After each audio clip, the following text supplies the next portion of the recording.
toy jamen ngien kan berang kegi mawun kenga twi ngatio matio man toy jamen ngien kan berang kegi ya na kunanga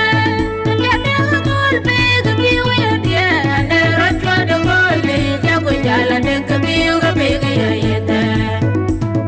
ya na kunanga ya de gol be kegi wi dia ne rotwa de gol be ya ko jala de kegi ga be ga yeta kan ja bode ya din joga kan ja bode ya din joga lo ko pinya ko dong lo ko dale ko dong le wo ku de kono ngera ni min ko ga goroba ngeri yo le ya bode ngera ni min ko ga goroba ngeri yo le ya bode ngeri yo le ya bode ngeri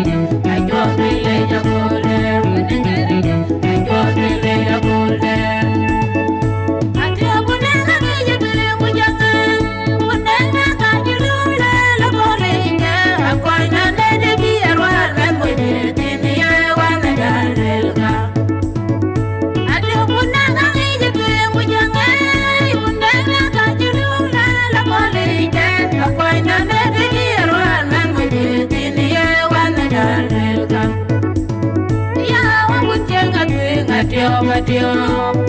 Toy jamen ngien kan berang kegi mawun kenga twi ngatio matio man toy jamen ngien kan berang kegi ya na kunanga ya de gol be kegi wi dia ne rotwa de gol be ya ko jala de kegi ga be ga yeta ya na kunanga ya de gol be kegi wi dia ne rotwa de gol be ya ko jala de kegi ga be ga yeta kan ja bode ya din joga kan ja bode ya din jog ne lo ko pinya ko dong ne lo ko dale ko dong le wo ku de kono ngera ni min ga ga goroba ngeri yo le ya bode ngera ni min ga ga goroba ngeri yo le ya bode ngeri yo le ya bode ngeri yo le ya bode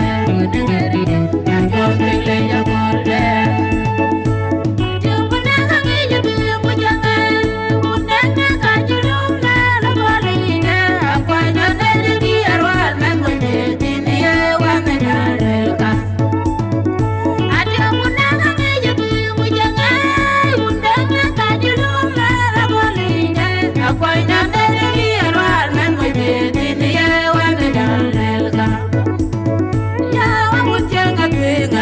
Matio, man toy jamen ngien kan berang kegi. Matio, man toy jamen ngien